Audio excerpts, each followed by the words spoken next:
सोचा है कि बैंक का कर्ज नहीं चुकाने पर आपका नाम अखबार में छप सकता है और अगर फिर भी रकम जमा नहीं की तो आपकी तस्वीर शहर के चौराहे पर लगाई जा सकती है। जैसलमेर में कुछ ऐसा ही होने जा रहा है। जिला के सेंट्रल कोऑपरेटिव बैंक को करीब 300 करोड़ रुपए से ज्यादा की बकाया राशि अटकी हुई है।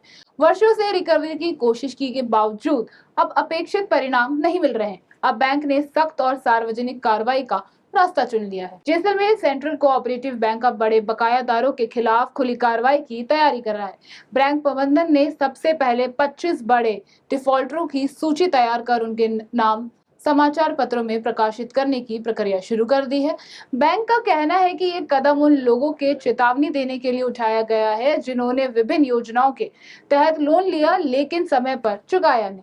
बैंक के प्रबंध निदेशक ओमपाल सिंह के अनुसार किसान संबल योजना, किसान कल्याण योजना, अल्पकालिक कृषि ऋण और गैर कृषि ऋण लेने वाले कई खाताधारकों पर बड़ी रकम बकाया है। बैंक का कुल बकाया करीब 350 करोड़ रुपए तक पहुंच चुका है, जिनसे लगभग 100 करोड़ रुपए एनपीए यानी नॉन परफॉर्मिंग एसेट की श्रेणी में शामिल है।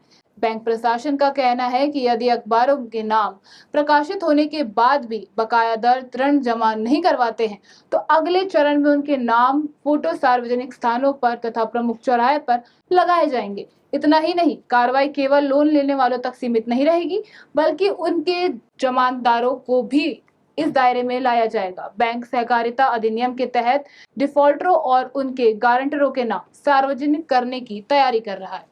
बैंक का दावा है कि उसका उद्देश्य किसी को अपमानित करना नहीं बल्कि जनता के पैसे की वसूली करना और बैंकिंग व्यवस्था को मजबूत बनाना है।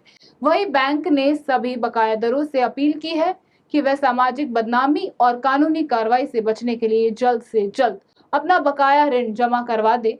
अब सवाल ये है कि क्या नाम और फोटो सार्वजनिक करने की ये रणनीति बैंक की करोड़ों रुपए की फंसी रकम वापस दिला पाएगा या फिर ये कदम नए विवाद को जन्म देगा। फिलहाल जैसलमेर में बैंक की इस कार्रवाई की चर्चा हर तरफ हो रही है।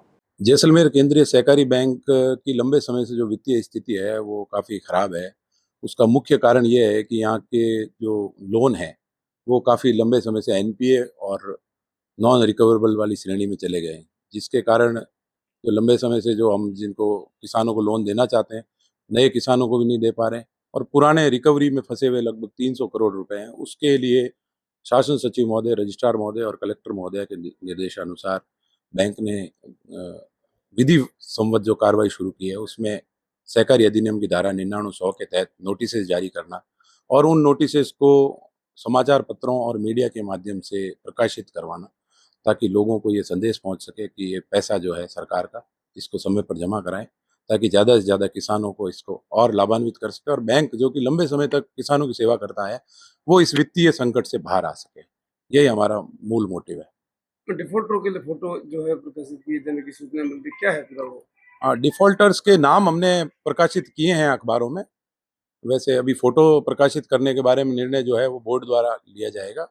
आरबीआई के सर्कुलर के अनुसार जो विलफुल डिफॉल्टर्स है उनका बैंक फोटो भी प्रकाशित कर सकता है, लेकिन मुझे उम्मीद है कि उसकी नौबत नहीं आनी चाहिए। नोटिस से ही अगर काम बन जाता है और किसानों से और सभी जो हमारे डिफॉल्टर्स हैं उनसे मैं यही अपील करूंगा कि अपना पैसा समय पर जमा कराएं ताकि आपको भी असुविधा न हो और बैंक को भी असुविधा न हो और आने वाला जो हमारे नए ग्राहक जुड़ने वाले हैं उनको भी असुविधा न हो।